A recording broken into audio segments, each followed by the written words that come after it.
Welcome to the Deep Dive. Today, we're taking a bit of a sharp left turn from the typical celebrity narrative. We really are. We're going to explore what happens when the most highly guarded secret in professional sports gets, well, accidentally dismantled. And not by a reporter or a scandal. No, not at all. By a blueberry smoothie. Exactly. We're diving deep into Rachel Reid's fantastic novel, Game Changer. It's such an essential read, I think, for anyone interested in that intersection of celebrity, immense institutional pressure, and, personal authenticity. Absolutely. What we have here is really a textbook case study in contrast. So on one side, you have Scott Hunter. The superstar. The global NHL superstar, yeah. Yeah. Trapped in this, gilded cage of wealth and fame and just overwhelming professional expectation. His whole life is about ritual and rigidity. And on the other side, you've got Kip Grady, well, Christopher, as his family calls him. Right. A 25-year-old history major working a minimum wage job at a place called the Straw Plus Berry Smoothie Shop in Brooklyn. Drowning in student debt, living at home. Exactly.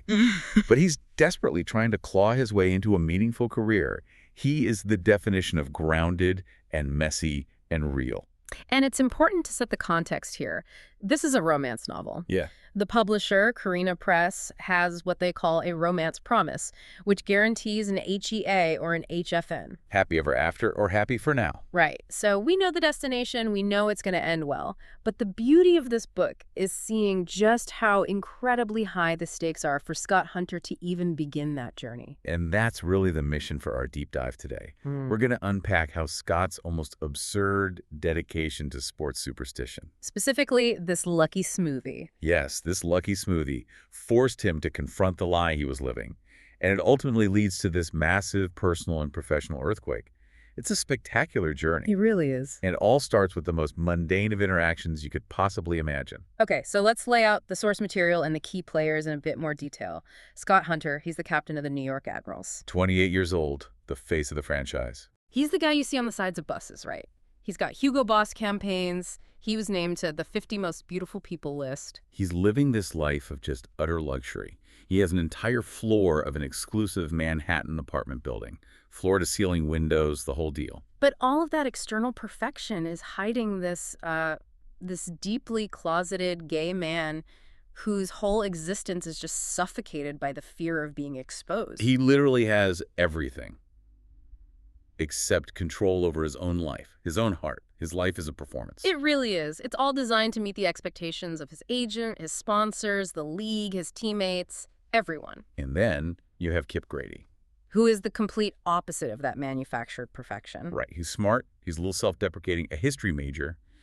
And he's trying to pay off his student debt by working in a place where he has to wear this ridiculous ball cap with an embroidered strawberry on it. And the matching apron. Don't forget the apron. Can't forget the apron. Oh. And his dreams working in museums, focusing on marginalized histories, going to grad school, they just feel so far away. He's described as an eager-to-please nerd, and he is operating completely outside the realm of Scott's high-stakes world. So how do these two worlds collide? Through ritual.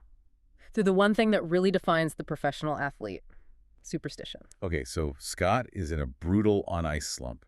A bad one. He's struggling, he's tense, he can't score. And he only breaks the slump after he randomly stops into Straw Plus Berry and gets a very specific blueberry smoothie made by Kip. The logic is just so primitive, but also so utterly professional athlete, Exactly. For Scott, that smoothie works. And because it worked, it stops being a random drink and it becomes a non-negotiable part of his game day routine. That's the locus of his control. Precisely. Yeah. And what's so fascinating is that the object, the smoothie, is immediately fused with the person who makes it. Scott needs the ritual, and Kip, whether he knows it or not, is now part of the machinery that ensures Scott's success on the ice. So this isn't really just about a drink. It's about finding control in a world where Scott basically has none. He controls his routine, his diet, his media presence. And now this one small interaction that promises luck. Right, and it's the first real crack in his perfectly armored existence because it links his career success to an external, unpredictable person, Kip.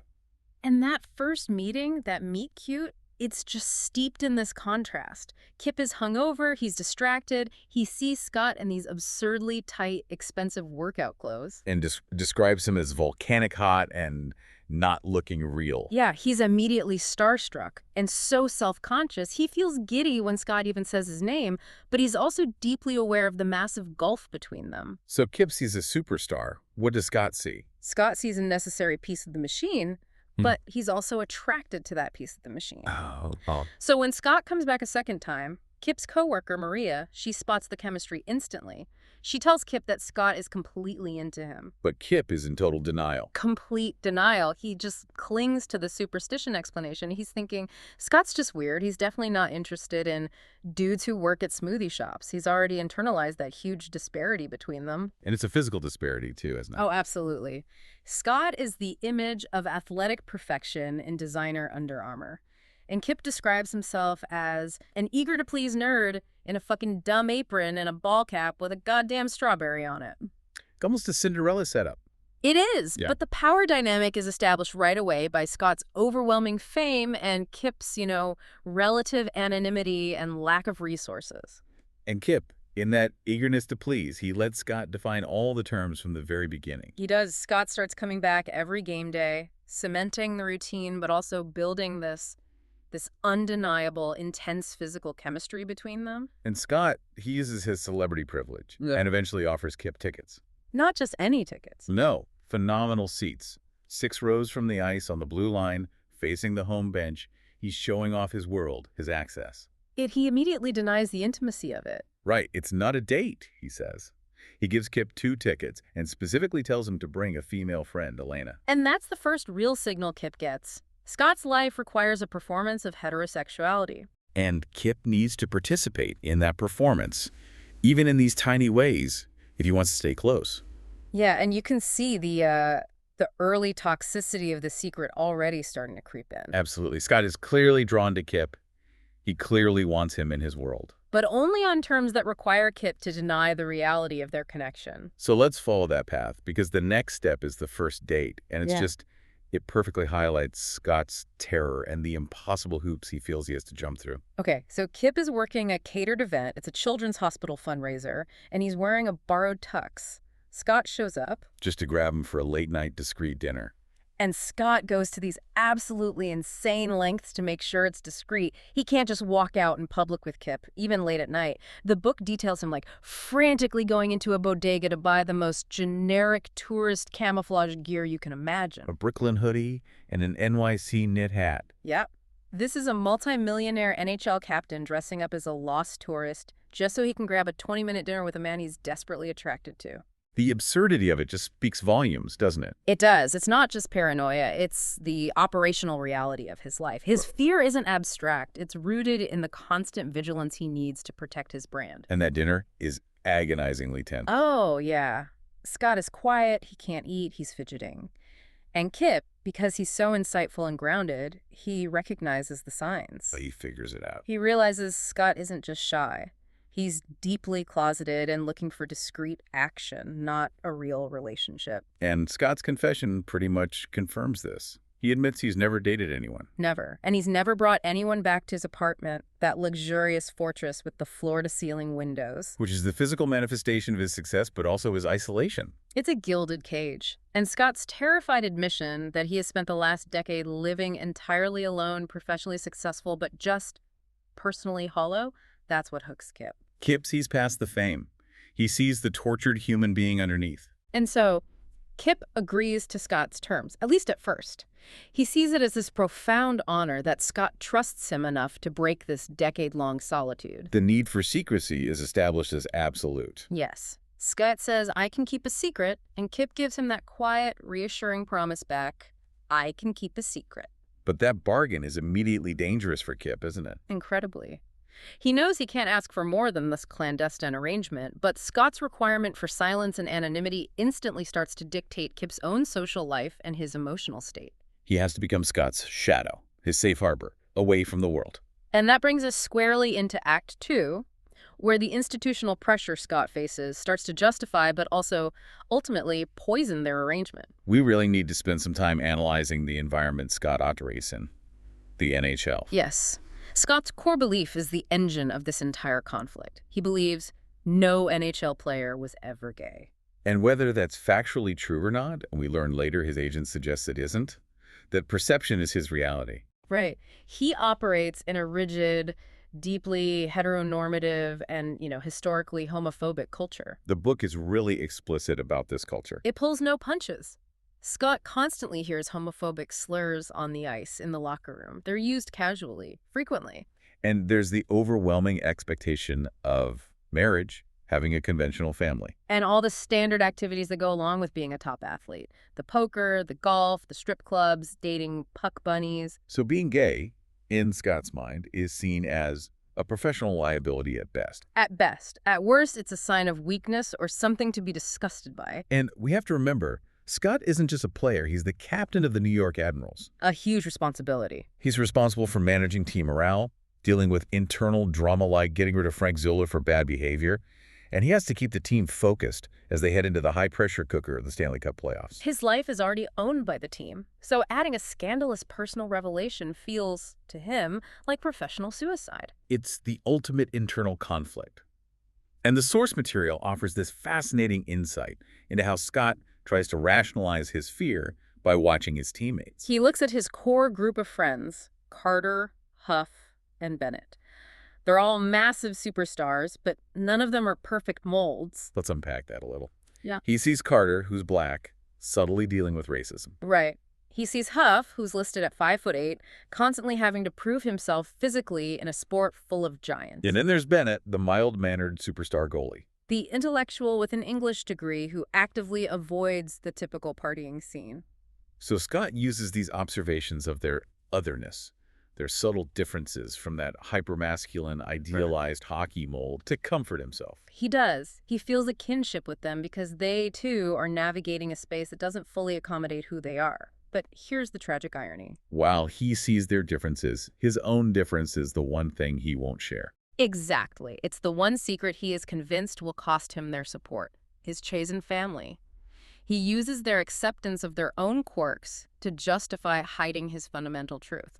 It just speaks to the level of, self-loathing or professional terror he's experiencing. He fears losing the respect from these men who are genuinely his only family more than he fears his own unhappiness. Okay, so let's contrast that suffocating high-stakes life with Kip's world. Which is messy, but it's dynamic, it's moving. Kip is a talented, intellectually curious history major, but he's stuck in that post-grad limbo. He's struggling with the crushing reality of the job market. His independence is so crucial to the plot. It is, because he's not passive. He's actively fighting for a better life. He applies for an assistant educator job in the Museum of the City of New York. Which shows he's serious about his career goals. And he applies to NYU for grad school. He is building a path forward that has nothing to do with being supported by an NHL player. But the relationship, which is driven entirely by Scott's needs, starts to derail Kip's normal life. He's forced to lie constantly to his friends. He's avoiding social situations. He spends all his free time going straight to Scott's lonely penthouse. Which is why his best friend Alina is such an essential external voice of concern. She is. She's protective. She's insightful. She immediately suspects Scott is nuts about Kip. She sees the intensity of the connection, but she questions the baggage of a secret relationship that demands total silence. Elena pushes Kip to maintain his dignity. She reminds him that he is a person with his own life, his own ambitions, not just a convenience for a famous athlete. Her skepticism really keeps Kip's internal conflict wanting Scott, but refusing to be just a secret front and center. And that tension between Scott's public celebrity and their private intimacy, it comes to a brutal head during two key events. Events that really highlight the impossibility of their arrangement. The first is the Equinox Gala. Right. So Scott, leveraging his Hugo Boss endorsement deal, buys Kip this expensive tuxedo to attend. This is a moment where Scott is literally dragging Kip into his corporate world. But it comes with an ironclad condition. They have to pretend not to know each other. This performance of heterosexuality is just psychologically draining. Scott introduces himself as having just met Kip to the CEO of Equinox. He confirms that Kip is Alina's date. And Kip is just so frustrated by this total denial of their reality. He starts flirting openly with Scott just to try and make contact, to force a reaction. He's testing the limits of Scott's control. And Scott is in agony. He's desperately trying to keep his distance, avoiding being caught, even touching Kip, constantly scanning the room for media or sponsors or teammates. It's an exercise in self-torture. He's performing his straightness for the cameras while desperately wanting to claim the handsome man standing 5 feet away from him. He does eventually snap, though. He does. He pulls Kip away for this shared, slightly secluded romantic dance. And Kip notes the contrast. Scott is usually so awkward and stiff outside the rink. But in that moment, when they're alone in the crowd, it feels like they're sharing this imagined scenario of being together publicly. It's a taste of normalcy. A taste that Scott immediately has to retract. Yeah. And that leads to the ultimate disaster, the Metropolitan Museum of Art trip. This one is just heartbreaking. Kip takes Scott to the Met, a place he loves, a place where his genuine, passionate intellect really comes alive. He's talking about his history thesis, about marginalized groups and wars, his interest in peasants over kings. Which is such a perfect thematic echo of his relationship with Scott, the celebrity king. It is. Kip is actively trying to share his soul with Scott. And Scott, despite his best efforts to go incognito Yankees hat pulled low, charcoal zip up, he's still Scott Hunter. The moment fans spot him and start snapping covert photos, Scott instantly panics. He gets physically tense. The attraction just leaves his face, and it's replaced by pure professional terror. Kip is mid-sentence, excited about history, and Scott just abruptly calls his car service and leaves, cutting their lunch plans short. For Kip, this is devastating. It confirms his deepest fear, that Scott views him as a direct threat to his carefully constructed public image. As an embarrassment that has to be cut out the moment it jeopardizes the brand. And the consequences are immediate and concrete. The photos of Scott and Kip standing near each other start circulating on fan sites and gossip blogs. Innocuously labeled as Scott Hunter with an unknown friend. That incident just crystallizes the cost of secrecy for Kip. He realizes that every step Scott takes toward him has to be this huge, terrifying leap away from the only life Scott knows. And he's getting tired of being the catalyst for that terror. But despite all the setbacks and the overwhelming fear, the genuine depth of their connection is established in these small, profoundly intimate ways. We have to talk about the Lucky Socks. Ah, the blue socks. For Valentine's Day, Kip gives Scott these cotton blue socks, the exact color of the Lucky Blueberry smoothie. It's a tangible expression of love and support, especially for Scott's road games. Kip tells him it's like bringing the good luck with you. It's such an act of deep, quiet care. And Scott's reaction is what speaks volumes. He's genuinely touched. He promises to wear them all the time when he's away. And he admits that he washes them in the sink of his luxurious hotel room so he can wear them every single day. That tiny bit of cheap fabric, washed secretly in a marble sink, represents the only piece of true intimacy they can share across the miles. It's their secret language. It's the total antithesis of the Hugo Boss tux. Absolutely. The tux was a performance. The socks are vulnerability. It shows that Scott, beneath that veneer of the NHL star, is desperately clinging to the comfort Kip provides. Even if you can't openly admit what that comfort really is. But the tension has been building for too long. It has. And that moves us into Act 3, where the strain of the secrecy just becomes too much for Kip. The relationship hits its inevitable crisis point during the playoffs. Kip is just weary. He's weary of the lies, the isolation, and the constant feeling of being Scott's hidden escape. So he confronts Scott. He's tired of feeling like Scott's pet or his dirty little secret. He accuses Scott of being embarrassed by him. And that's a gut punch that forces Scott to finally articulate the root of his terror. Scott denies being embarrassed by Kip, which is true. He's only embarrassed by the situation. And he admits the secret still terrifies him. He's afraid of losing the respect and support from his teammates, his only family. And more specifically, he's afraid of the scrutiny of becoming the gay hockey player, the focus shifting from his athletic performance to his sexuality. And this is where Kip provides the necessary ultimatum. He tells Scott, I don't want to be your secret. He knows he's pushing Scott toward an impossible choice, but he needs Scott to realize that the act of hiding his love, his happiness, is this exhausting, soul-crushing lie. A lie that Kip refuses to participate in any longer. So when Kip walks out, Scott just, he spirals. Completely. The loss of Kip, the loss of his routine, his comfort, his hidden reality, it untethers him. He gets into this nasty, televised fight on the ice. He gets injured, bloodied, bandaged knuckles. He later admits to Kip that he was just taking out all his personal frustrations on his opponent's face. The physical fight is the manifestation of the emotional trauma. Scott has reached a breaking point, and that spiral finally forces him to take the terrifying first steps toward living honestly. His first move is a professional one. He tells his agent, Todd Wheeler, that he's gay. And Wheeler's reaction is so telling. He's shocked. He immediately warns Scott that he might lose everything, that sponsors would walk away. It confirms all of Scott's worst fears were, professionally validated. But Wheeler does eventually soften. He admits Scott wouldn't be the only gay player. And that tiny crack in the institutional fear narrative is really important. Scott's tired of being careful.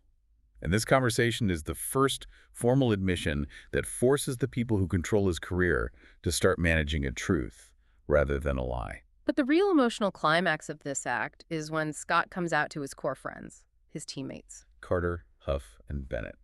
In a Detroit hotel room, this is the moment he fears losing his chosen family. And the description of his anxiety is just palpable. Sweat forming, throat dry, stomach churning. He's facing down his biggest fear. The immediate silence after he confesses is described as agonizing. It just hangs heavy in the room. But the reaction is such a powerful subversion of Scott's expectations. Bennett, the intellectual, breaks the silence by just admitting he suspected it. He immediately normalizes the situation. But the real power comes from Carter and Huff. It does. They don't offer platitudes. They offer pledges of loyalty. We've got your back, they promise him. And this is just a huge game-changing moment for Scott's psyche. His fear of total abandonment is immediately proven wrong. He realizes that the homophobia he feared losing his career over was mostly contained in, the institutional expectations and his own internalized terror. Not in the hearts of the people who actually matter to him. And Carter's support isn't just words. It's this beautiful, tangible gesture that validates the relationship Scott is fighting for. He offers Scott his reserved, discreet, romantic dinner reservation. A place where Scott can finally take Kip on a proper date out of the shadows. It's an act of friendship that bridges the gap between Scott's professional life and his personal truth. And what's so crucial here is that while Scott is sorting through his public and professional identity crisis, Kip is achieving these parallel triumphs. Right. It strengthens his independence. He's not just sitting at home waiting for Scott to fix himself. Exactly. Kip gets his acceptance to NYU for grad school. That confirms his independent path forward, separate from Scott's immense wealth or fame. And he quits the smoothie shop. The source of their initial unequal dynamic, he takes a server job at the Kingfisher, his favorite local chill gay bar. Which offers better pay and better tips. But the move to the Kingfisher is highly symbolic, isn't it? Totally. He's moving from a job defined by a silly uniform and that transactional relationship with Scott, the lucky smoothie, to a job in a space where he is fully accepted and comfortable. He's building his own infrastructure of happiness. And this sets the perfect stage for their reunion. Scott shows up at Straw plus Barry, looking for his lucky smoothie. But this time, he's looking for something more profound.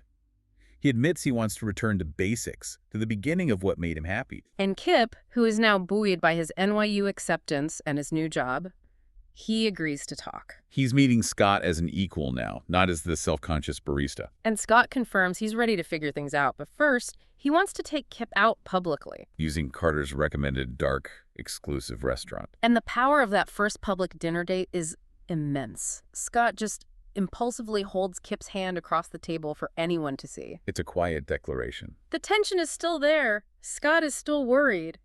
But the feeling is described as exhilarating, but it wasn't scary.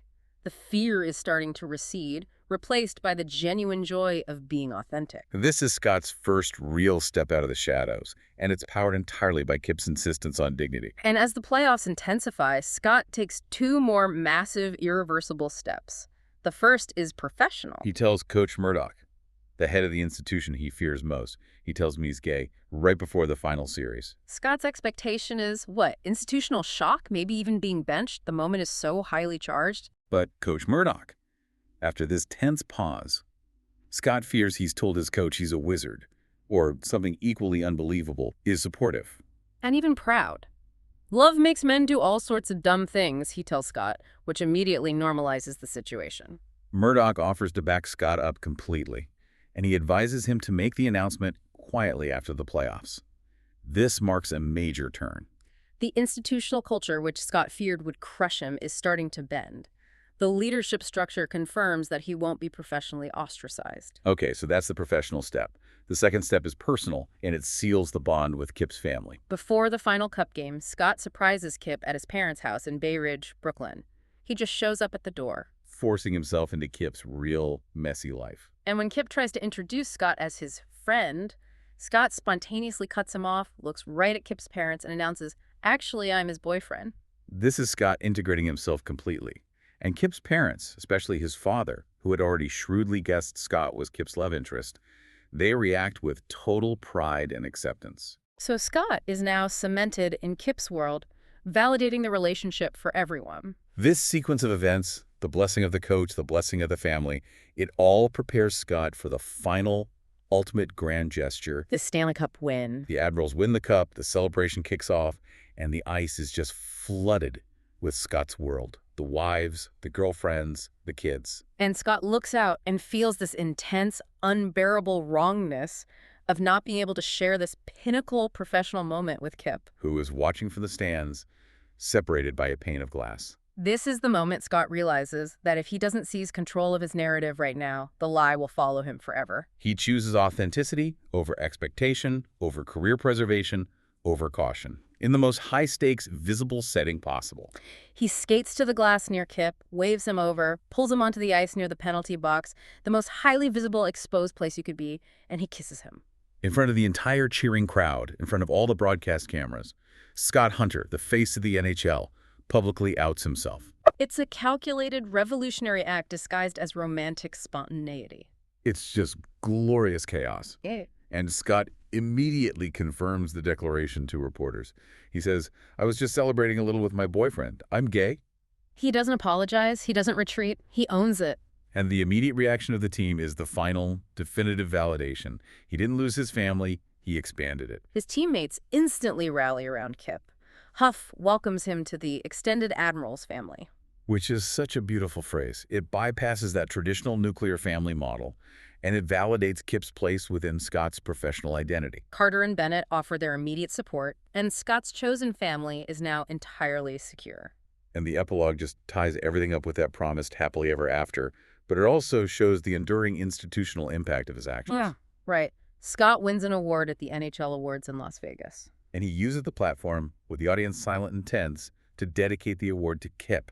He says the secret life was exhausting and that Kip was the missing piece he was always looking for. He embraces his new public life completely. He actively uses the platform to publicly invite everyone to Scott Hunter Night at a Vegas gay club. He's not just out, he's celebrating his truth. He's active on Twitter now, receiving messages from young fans about the profound impact his coming out had on their lives. And here's where the narrative shows the true reach of Scott's action. The surprising appearance of Ilya Rozanov, Scott's bitter rival at that Vegas club. Rozanov, who is usually so abrasive and competitive, offers this quiet, unexpected validation. He tells Scott it will be good from others to others. That small, grudging acknowledgement from a rival suggests that Scott's public action immediately started moving the institutional needle. It implies that other closeted players, maybe even Rozanov himself, now have a path forward. That penalty box kiss didn't just liberate Scott, it planted a flag for change across the entire league. And Kip, crucially, remains dedicated to his own path. He starts working at the Kingfisher, which, in a delightful nod to their origin story, now sells a Scott Hunter blueberry juice drink. He remains determined to keep working and attends NYU. Scott accepts the massive public scrutiny, including a Sports Illustrated feature focusing almost entirely on his sexuality and private life. Because now he's genuinely happy with Kip. The price of secrecy was his ultimate sanity. The price of going public is worth it. So when you sit back and look at the whole thing, this deep dive into Game Changer really shows that profound contrast, doesn't it? It really does. Between, the rigid, high-pressure, often suffocating world of professional sports and the messy, essential vulnerability required for real love. Kip, the grounded peasant, forced Scott, the celebrity king, to realize that his control lay not in his superstitions, but in his authenticity. Scott's superstition about the blueberry smoothie was just a mechanism for control, a desperate attempt to manage the chaos of his professional life. But that mechanism led him straight to Kip, the one person who refused to let Scott control his happiness through secrecy. Their story is a deep look into what it takes to change the game, both personally and institutionally. Scott feared losing his family and his career. Yet he found that his teammates were ready to accept him the moment he accepted himself. It raises an important question for you, the listener, to consider, building on Rozanov's quiet comment. Scott felt this immense pressure as the first openly gay NHL superstar, believing he had to sacrifice his personal happiness for his career. So how much of his struggle was rooted in genuine structural homophobia, and how much was internalized fear? And what does Scott's success tell us about the hidden population of athletes waiting for the cultural conditions to shift? That one penalty box kiss didn't just win him a boyfriend. It potentially changed the lives of every athlete who felt they had to hide. The cost of a public life is high, but the price of remaining closeted was Scott's ultimate sanity and happiness. What personal game-changer moment are you waiting for? It's something to mull over until next time. We'll catch you then for the deep dive.